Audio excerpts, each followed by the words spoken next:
No niin, päivä. Tänään kuvattaisiin tää meidän mönkiä esittelyvideosta. Että vähän tällaisia niinku konekalusta esittelyä. Että tulee tässä lähiaikoina muitakin. Että katsotaan mitä kerkeitä aina tekemään. Elikkä meillä on nyt varmaan 3 vuotta ollut tällainen Honda Ford Track ES 4X4.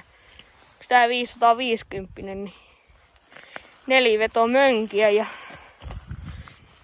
tää käytettynä tietysti tuli, että ihan uuden veron niin se ei ollut meille tullessakaan ja ei se nytkään mikä kedon kaunein kukkanen on, mutta tietysti työhommissahan tätä käytetään, esim. Aurahan tähän on meillä ja sellaisia ja tässä on nää sähkövaihteet, että tossa on noin niinku nuolet, niin ylös menee 5 vaihetta niinku eteen ja sitten on vapaa ja taakse ja sitten vinssit on ja vetokoukut löytyy ja sitten tää on tällainen takaboksiasento ja suosittelen kyllä kaikille, kellä on tällainen joku isompi mönki ja siis niin hyvä säilyttää jotain työkaluja tai jotain ihan mitä vaan. Ja tunteja tässä on varmaan, voidaanhan me nyt vielä ne kahtoo ihan huvin vuoksi, että ne valehtelee ihan hirveästi. Tosi ihan työmönkiä on. Sieltä se näyttelee kaikki. Yleensäkin kelloaika. Siellä on kilometrit. Siinä jotain lämmöt. Siinä 1102 tuntia on, että aika kohtuullisesti alkaa jo olemaan mönkiäksi. Mutta Honda on hyvä merkki siinä, että ei ole ikinä meidän aikaan mitään vikaa ollut.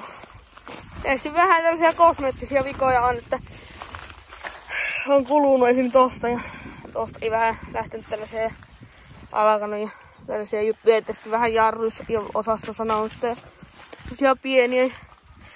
Mutta joka päivä niin pakkasesta sinne 30 heleteisiin niin lähtee aina käyntiin ja on niinku hyvä, että Polaris, Honda ja Can-Am ja ne on ainakin aika hyviä merkkejä mönkiöissä ainakin. Että ei niinku sanomista ei oo. Että niinku ei tähän muuta voi olla kuin tyytyväinen. Siis kun ei mitään vikaa ja ajatellaan, että noin paljon ajettu ja käytettynä tullut ja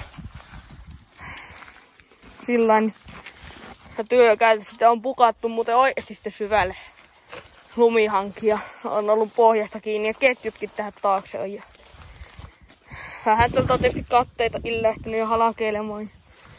Tää on vähän tällainen mönki, että se on hyvä, kunhan se toimii. Että onhan tää ihan siisti ulkoakin ja öljyt aina vaihdetaan säännöllisesti tietysti. Kaikki tässä nyt on sellaiset perustarvikkeet, mitä työmönkien tarvii, että siellä on 2-vetoja ja 4-vetoja. Eihän tässä. Ei tässä nyt hirveästi muuta. Se olisi taas tältä kertaa morjes.